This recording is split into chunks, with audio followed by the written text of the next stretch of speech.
ওয়াজে তালিমে বহুবার শুনেছি নবীকে সৃষ্টি না করলে কিছুই সৃষ্টি হতো না। প্রচলিত এই কথাটি কি সঠিক?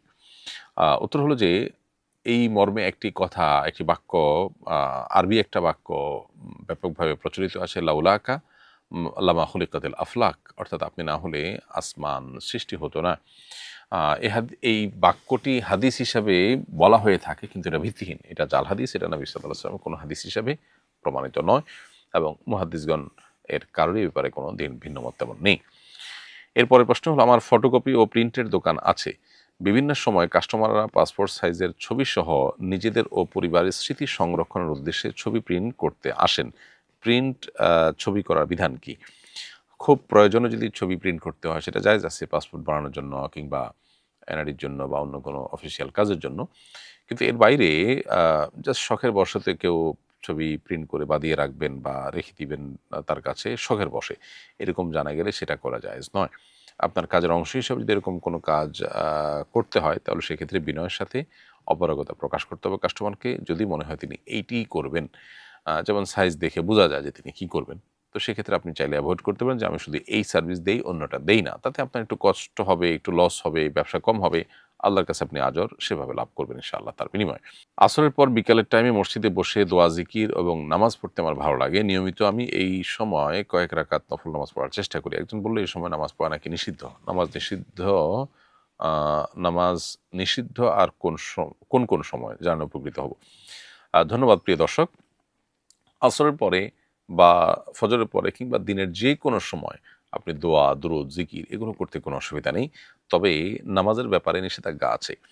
৩ টির সময় নামাজ পড়া সম্পূর্ণ হারাম। তার একটা হলো সূর্য যখন ঠিক উঠছে, আরেকটা হলো সূর্য যখন ঠিক মধ্যাকাশে আছে বরাবর, অর্থাৎ সূর্য উদয় শোবে সাদিক থেকে নিয়ে সূর্য ডোবা পর্যন্ত পুরো সময়ের মাঝামাঝি যখন থাকে, জোহর ওয়াক্তটা শুরু হওয়ার ঠিক আগ মুহূর্তে, আ এই সময়টাতে এবং সূর্য ডোবার সময় ৩ টার সময়তে নামাজ পড়া নিষেধ, সেটা ফরজ হোক, নফল হোক, যেকোনো প্রকার নামাজ। আর এমনিতে ফজরের পর থেকে নিয়ে সূর্য ওঠার আগ পর্যন্ত এই সময়টাতেই আ নামাজ পড়া মাকরুহ, নফল, আ সুন্নাহ এই জাতীয় কোনো নামাজ পড়া মাকরুহ। আবার আসর থেকে মাগরিব পর্যন্ত কোনো কাজা নামাজ পড়া যেতে পারে, কিন্তু কোনো নফল নামাজ পড়া মাকরুহ। তো এই সময়গুলোতে নামাজ পড়ার পরে হাদিসে উৎসাহিত করা হচ্ছে এটা নামাজ পড়ার সময় না, বরং আমরা জিকির আজকার, দোয়া ইত্যাদিতে মাশগুল থাকব। স্বামীর চেয়ে স্ত্রী ধর্মীয় জ্ঞান ও কোরআন তেলাওয়াতে পারদর্শী হলে নামাজের ইমামতি কি তিনি করতে পারবেন? নারীদের জামাতে নামাজ পড়ার বিধান কি? উত্তর হলো না। স্বামী ইমামতি করতে পারবেন এবং তাকে ইমামতি করতে হবে। নারী কোনো পুরুষই ইমামতি করতে পারবে না। এটাই হলো ফুকাহা একরামের মত এবং কোরআন এবং হাদিসের আলোকে এটি সুসাব্যস্ত হয়। মসজিদের নামে অক্ফকৃত জমি বিক্রি করা যাবে কি না? মসজিদের অনেক জমি আছে কিন্তু টাকা নেই। নির্মাণাধীন কাজের জন্য টাকার প্রয়োজন। তাই মসজিদের ওয়াকফকৃত জমিটি বিক্রি করে দিতে চাইছি।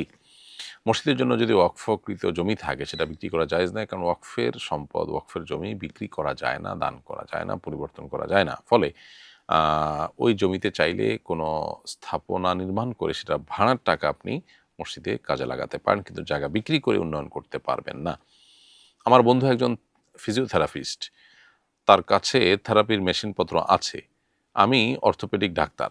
তার সাথে আমার এই মর্মে চুক্তি হয় যে আমি ২ লক্ষ টাকা দিব ফার্নিচার, ডেকোরেশন ও ঘরের অ্যাডভান্স বাবদ। এরপর উভয়ে রোগী দেখব। লাভ যা আসবে দুজনে সমান ভাগ করে নিব। এই চুক্তিটি বৈধ কিনা? এই লভ্যাংশ বন্টন পদ্ধতি সঠিক কিনা?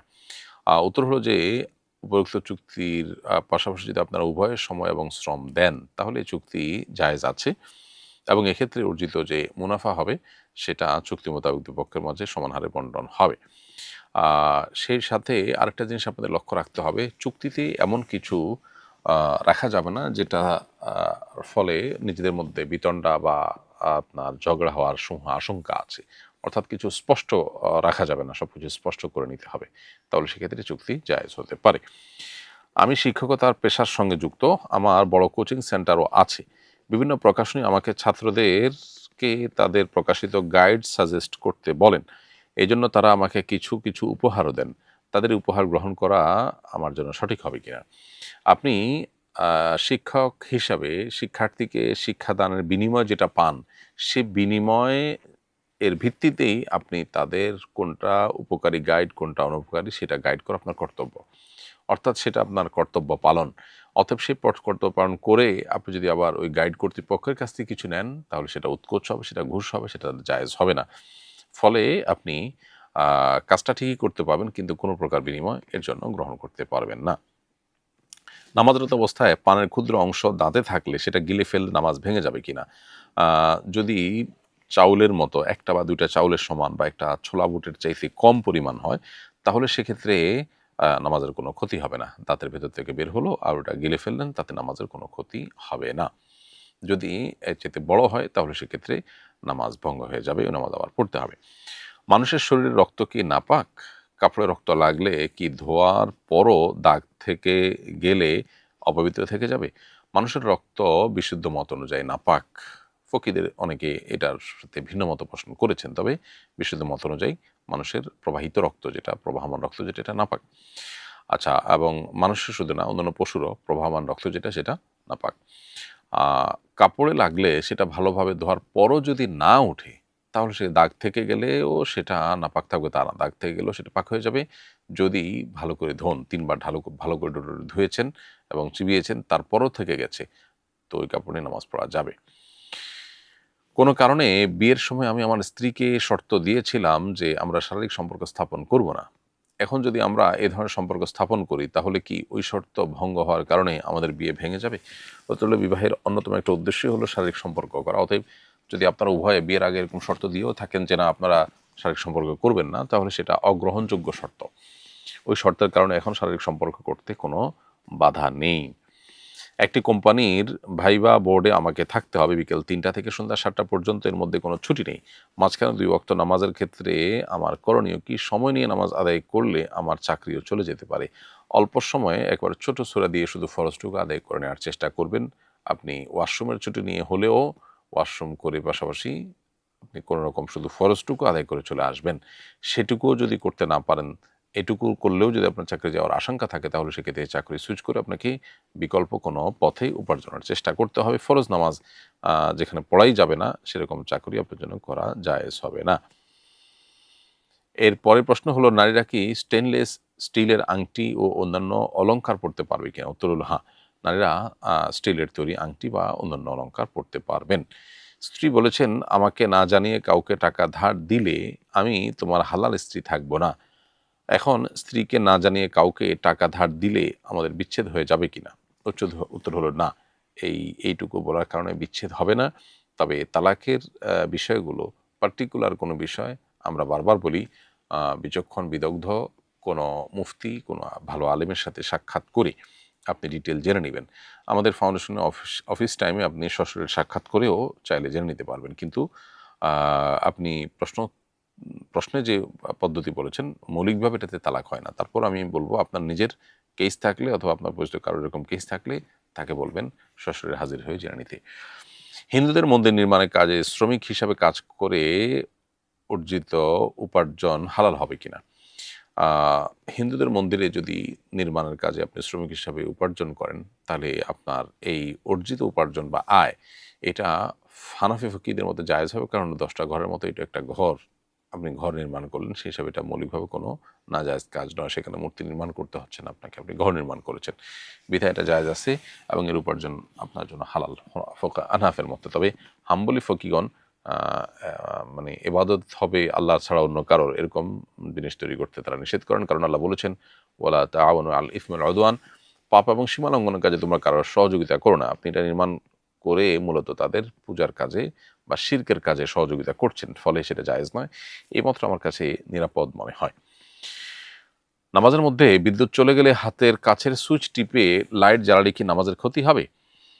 যদি অন্ধকারের মধ্যে নামাজ পড়তে ভয় লাগে এবং খুশু রক্ষা করা কঠিন হয়ে যায়, তাহলে আলতোভাবে পাশেই যদি সুইচ থাকে, যে আলতোভাবে আপনি সুইচ দিয়ে দিলে আমলে কাসির হবে না। অর্থাৎ আপনি নামাজ থেকে নামাজে নাই, নামাজের বাইরে আছেন, হাঁটাহাঁটি করছেন, এরকম বোঝা যাবে না। সুইচের খুব কাছে আছেন, হাত দিয়ে আলতো করে দিয়ে দিলেন, তাহলে এটা করতে পারবেন, এতে নামাজ নষ্ট হবে না। আর যদি আপনি একেবারে এমনভাবে 2 হাতে ওদিকে ফিরে আপনার সুইচ টিপার দিকে মনোযোগ দেন, এক জায়গায় হেঁটে আরেক জায়গায় যান, তাহলে সেক্ষেত্রে আপনাকে দেখে যে কেউ বুঝবে আপনি নামাজে নাই। তো সেই ধারণা যদি কারোর মধ্যে তৈরি হয়, সেভাবে যদি আপনি হাঁটাচলা করেন, তাহলে সেক্ষেত্রে নামাজ ভঙ্গ হয়ে যাবে। আত্মহত্যাকারীকে কি সাধারণ কবরে দাফন করা যাবে? কেউ আত্মহত্যা করলে সে অমুসলিম হয়ে যায় না। ফলে আত্মহত্যাকারী ব্যক্তিকে সাধারণ কবরে দাফন করা যাবে। এমন না যে সে কাফির হয়ে গেছে ফলে মুসলমানদের কবরে দাফন করা যাবে না। ব্যাপারটা সেরকম নয়। ঘুম থেকে উঠে অনেক সময় লুঙ্গি ভেজা দেখি, কিন্তু এর কারণ জানা থাকে না। তখন করণীয় কি? যদি বীর্য হওয়ার প্রবল ধারণা থাকে, আলামত থাকে যে এটা বীর্য, তাহলে সেক্ষেত্রে আ আপনার গোসল ফরজ হবে। প্রবল ধারণা যদি থাকে যে আ বা আপনার প্রায় ধারণা থাকে যে এটা বীর্য, সেরকম আ মানে তরল দেখার পর সেটা বিভিন্ন আলামত দেখে যদি বোঝা যায় বা মনে হয় এটা বীর্য, তাহলে গোসল ফরজ হবে। আর যদি বীর্য না হওয়ার বিষয়টি নিশ্চিত হয় যে না এটা বীর্য এট লিস্ট না, তাহলে সেক্ষেত্রে আ বীর্য হওয়ার সম্ভাবনা ক্ষীণ থাকলে গোসল ফরজ হবে না। আ স্বামীর মৃত্যুর পর স্ত্রী স্বামীর ঘরে অবস্থান করতে ভয় পেলে অন্যত্র ইদ্যত পালন করতে পারবেন কিনা? কোনো নারীর স্বামী মারা গেলে ৪ মাস ১০ দিন পর্যন্ত তিনি শোক পালন করতে হয়, ইদ্যত পালন করতে হয়। এই ৪ মাস ১০ দিন তিনি তার বাসা-বাড়ি যেখানে তিনি থাকবেন, সেখানে তিনি আ অবস্থান করে মূলত তিনি আ স্বাভাবিক জীবন যাপন করবেন। বিশেষ কোনো কারণে স্বাভাবিক জীবন যাপন করবেন, কোনো বিশেষ সাজগোজ করবেন না। আর বাসার বাইরে তিনি যাবেন হলো বিশেষ কোনো কাজে। এখানে বাসায় থাকবেন মানে কোনো রুমের বন্দী থাকবেন না। বাসার চৌহদ্দিতে তিনি থাকবেন। এখন যদি তার বাসায় বা স্বামীর বাসাতেই মূলত ইদ্যত পালন করতে হয়। স্বামীর বাসায় যদি ইদ্যত পালন করতে গিয়ে তিনি ভয়ের মধ্যে পড়েন, একাকী থাকতে পারেন না, এখানে অন্য কোনো লোক নাই, তাহলে সেক্ষেত্রে আত্মীয়স্বজন কাউকে তার কাছে এনে রাখার ব্যবস্থা করা যেতে পারে। সেটারও যদি কোনো পথ না থাকে, তাহলে অন্য কোনো জায়গায় তিনি ইদ্যত পালন করতে পারবেন। এরপরের প্রশ্ন হলো, নারী চুল দিয়ে বিভিন্ন জিনিস আ তৈরি করা হলে সেই কোম্পানিতে কাজ করা জায়েজ হবে কিনা? উত্তর হলো যে নারীর চুল দিয়ে কোনো পণ্য তৈরি করা হলো, সেখানে সরাসরি আপনাকে কাজ করতে হলে সেটা জায়েজ নাই। তবে ওই কোম্পানির অন্য কোনো বৈধ কাজ যদি থাকে, সেটা যদি আপনি করেন তাহলে আপনার চাকরি জায়েজ হবে। মানুষকে আল্লাহ তাআলা সম্মানিত করেছেন। আল্লাহ বলেছেন, "ওয়ালাকাদ কাররামনা বানি আদম।" আদম সন্তানকে আমি সম্মানিত করেছি। এজন্য মানব দেহ কিংবা মানুষের শরীরে কোনো অঙ্গ-প্রত্যঙ্গ সেটাকে কোনো পণ্য বানানো, কেনাবেচা করা বা অন্য কোনো কাজে ব্যবহার করা আ সেটা জায়েজ নয়। এটা মানুষের শরীরের প্রতি অসম্মানের শামিল। এরপরের প্রশ্ন হলো, সাপ্তাহিক নফল রোজার ফজিলত কি? সহিহ সূত্রে এই রোজা বর্ণিত হয়েছে কিনা? প্রতি সপ্তাহে সোম এবং বৃহস্পতি এই দুদিনে সিয়াম রাখা, রোজা রাখা এটা সুন্নাহ। নবী করিম সাল্লাল্লাহু আলাইহি সাল্লাম আবু দাউদে বর্ণিত হাদিসের আলোকে আমরা জানতে পারি তিনি সোম এবং বৃহস্পতিবারে সপ্তাহে রোজা রাখতেন এবং তাকে জিজ্ঞাসা করা হয়েছিল এই দিনে কেন তিনি রোজা রাখেন। তিনি বলেছেন, ইন্না আমাল ইবাদে তুরাদু ইয়াউমাল ইসনাইনি ওয়া ইয়াউমাল খামিস, অর্থাৎ সোমবারে এবং বৃহস্পতিবারে বান্দার আমলনামা আল্লাহর কাছে পেশ করা হয়। আমরা অবশ্য অন্য হাদিস থেকে জানতে পারি যে শাবান মাসে বান্দার আমলনামা আল্লাহর কাছে পেশ করা হয়। তো শাবান মাসে পেশ করা হয় সেটা একটি বিষয় যেমন, আবার এটাও আরেকটি বিষয়। শাবান মাসে হলো সারা বছরের আমলনামা বার্ষিক রিপোর্ট পেশ করা হয়। আর সোম এবং বৃহস্পতিবার হলো বান্দার সাপ্তাহিক রিপোর্ট পেশ করা হয়। সেজন্য নবী করিম সাল্লাল্লাহু আলাইহি ওয়াসাল্লাম এই ২ দিন রোজা রাখতেন। এদিকে সহিহ মুসলিম আবু কাতাদা রাদিয়াল্লাহু তাআলা আনহু থেকে বর্ণিত হয়েছে যে নবী করিম সাল্লাল্লাহু আলাইহি ওয়াসাল্লাম সোমবারে যখন নফল রোজা রাখতেন, তাকে জিজ্ঞেস করা হয়েছে, সোমবারে কেন রোজা রাখেন? তখন তিনি বলেছেন, যাকা ইয়াউমুন ওয়ালিদতু ফীহ, এটা সেই দিন যেদিন আমি জন্মগ্রহণ করেছি। অফিহ উনজিলা আলাইহি, এবং এই দিনে আমার প্রতি ওহী নাজিল হয়েছে, সেজন্য আমি রোজা রাখি। তো এখান থেকে সোমবার রোজা রাখার ফজিলত আমরা জানতে পারলাম। এর বাইরে আবু হুরায়রা রাদিয়াল্লাহু আনহু থেকে বর্ণিত আরেকটা হাদিস তিরমিজিতে বর্ণিত হয়েছে যে নবী করিম সাল্লাল্লাহু আলাইহি ওয়াসাল্লাম বলেছেন, তুরাদুল আমালু ইয়াউমাল ইসনাইনি ওয়াল খামিস, সোমবার বৃহস্পতিবারে বান্দার আমলনামা পেশ হয়। ফা উহিব্বু আন ইউ'রাদা আমালি ওয়া আনা সাইম, তো আমি চাই আমার আমল যখন পেশ করা হবে তখন যেন আমি রোজাদার থাকি। তো এই সমস্ত হাদিস থেকে পরিষ্কারভাবে বোঝা যায় যে সোমবার এবং বৃহস্পতিবার নফল রোজা রাখা এটা সুন্নাহ এবং বিপুল ফজিলতপূর্ণ আমল। তবে এই রোজাগুলোর নির্দিষ্ট সওয়াব এত পরিমাণ নেকি ইত্যাদি এরকম বলা হয়নি। তবে নবী করিম সাল্লাল্লাহু আলাইহি সাল্লামের সুন্নাহ তিনি রাখতেন এবং বান্দার আমলনামা পেশ করা হয় আল্লাহর কাছে। সেজন্য তার অনুসরণে এই দিনের রোজা রাখা আমাদের উচিত এবং চেষ্টা করা দরকার। আ এমনিতে সাধারণত নফল রোজার ব্যাপারে যেকোনো নফল রোজার উপরে নবী সাল্লাল্লাহু আলাইহি ওয়াসাল্লাম একটা হাদিস সহিহ বুখারী এবং মুসলিম একযোগে বর্ণনা করেছেন। আবু সাঈদ আল খুদরি রাদিয়াল্লাহু তাআলা থেকে বর্ণিত হয়েছে যে নবী আলাইহিস সালাম ইরশাদ করেছেন, মান সামা ইয়াওমান ফি সাবিলিল্লাহ, যে ব্যক্তি আ আল্লাহর রাহে একদিন রোজা রাখবে, বা'আদাল্লাহু ওয়াজহাহু আনিন নারি ৭০ খরিফা, ৭০ খরিফ এর বিশাল দূরত্ব আল্লাহ রাব্বুল আলামিন তার সঙ্গে তার জাহান্নামের দূরত্ব সৃষ্টি করে দেন, অর্থাৎ সে জাহান্নাম থেকে দূরে সরে যায়।